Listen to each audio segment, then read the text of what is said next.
I didn't shout. I didn't argue. I just walked away. No explanations, no messages, no closure. She thought I would stay, that I would fight for her, beg her to reconsider. That's what she expected. But instead, I vanished. And now?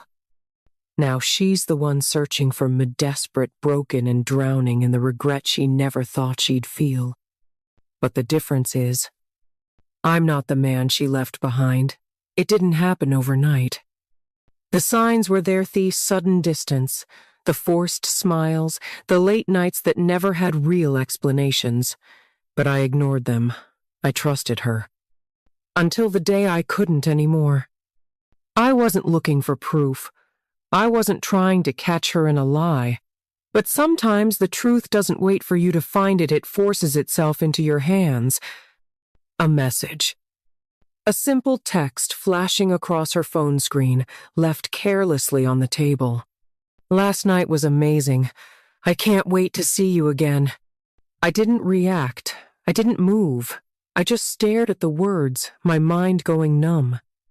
I looked at her, sitting across from me, laughing at something on TV, completely unaware that in just a few seconds, everything had changed. That was the moment I knew. There was nothing left to say. She had already made her choice. So, I made mine. That night, while she slept peacefully, believing I would always be there, I packed my things and left. No note, no goodbye, just silence. Leaving wasn't the hard part. The hard part was not looking back. As I walked out of that door for the last time, I knew she would wake up and wonder. She would call, text, maybe even panic at first. But that was exactly what I wanted. I wanted her to feel the emptiness I felt when I read that message. I wanted her to sit in silence, to search for me and find nothing. I disappeared. No social media, no mutual friends, no traces of where I had gone. For the first time, she wasn't in control. And for the first time, I didn't care. I started over a new city, a new life, a new version of me. The man she betrayed, he was gone. And the man I became? She would never get to know him. At first, she probably thought it was a joke. That I would come back in a few days, angry but willing to talk.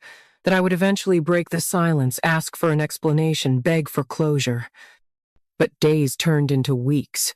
Weeks turned into months. And I never came back. I never called. I never gave her the chance to explain. And that's when the panic set in. She started searching, reaching out to mutual friends, asking if they had seen me, but they hadn't. I made sure of that. She sent messages, long ones, short ones, desperate ones. Please, just talk to me. I know I hurt you, but I need to explain. Where are you? I can't stop thinking about you. Please don't do this. But every message she sent, every call she made, met the same response: silence. She was finally feeling the emptiness she once made me feel. The difference? This time, I wasn't coming back. She never stopped searching. She asked old friends, checked online, even showed up at places we used to go, hoping, praying, desperate to find me. And then, one day, she did. Not because I reached out, not because I missed her, but because fate has a cruel way of making people face their mistakes. I was at a cafe, minding my own business, living a life I had rebuilt from scratch. And then I heard it. Oh my God, it's you. I looked up, and there she was, standing in front of me, frozen, her breath caught in her throat. She looked different, not in the way I did, stronger, better, untouchable. She looked lost, like someone who had been carrying the weight of regret for far too long. You just left, she whispered, stepping closer. No warning, no message, nothing. Do you have any idea what that did to me? I tilted my head, amused. Do you have any idea what you did to me? Silence.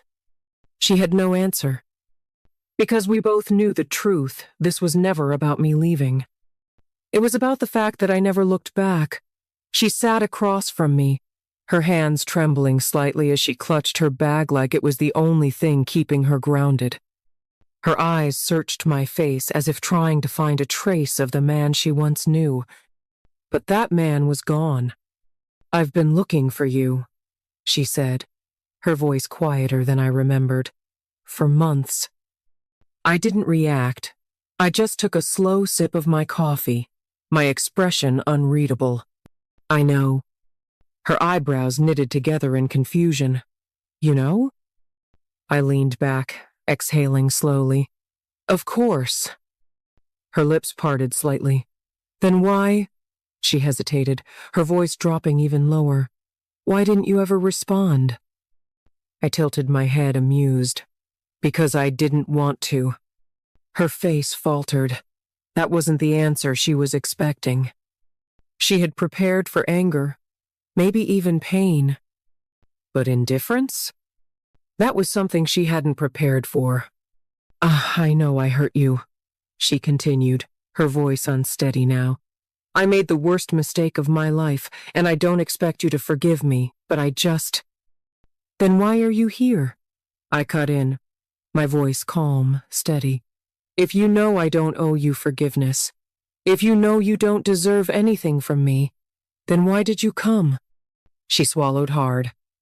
Her fingers curled into her lap, gripping the fabric of her dress. She was struggling, trying to find a way to make her regret my responsibility.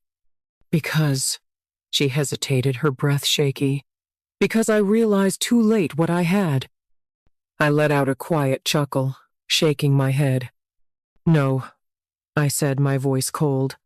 You realized too late what you lost. Silence. She blinked rapidly, as if trying to stop the tears from spilling. She knew I was right. I was selfish, she admitted. I thought I needed more. I thought I was making the right choice. But I was wrong. I simply watched her. She exhaled shakily. When you left, I thought I would be fine. I thought I could move on and be happy. But the truth is, I was miserable. I tilted my head slightly. That's not my problem. Her lips parted, as if my words physically hurt her. She hesitated, gripping the table for support. I just want a second chance. I stared at her for a long moment, letting the weight of her request hang between us. And then I leaned in slightly, my voice dropping to a near whisper. Let me ask you something, I said. If your life had turned out the way you planned, if he hadn't left you, would you still be sitting here right now? Her entire body went still. Her breath hitched, her fingers tightening on the table. She opened her mouth, then closed it.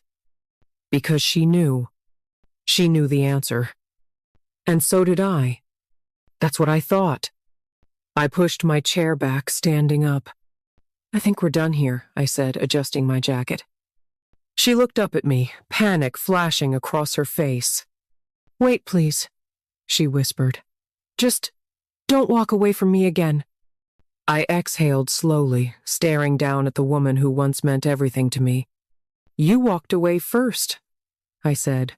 The only difference is, now, you finally regret it. She didn't argue. She didn't beg again. Because for the first time, she truly understood she had lost me forever. I turned and walked away, never once looking back. Because the best revenge is never needing them again.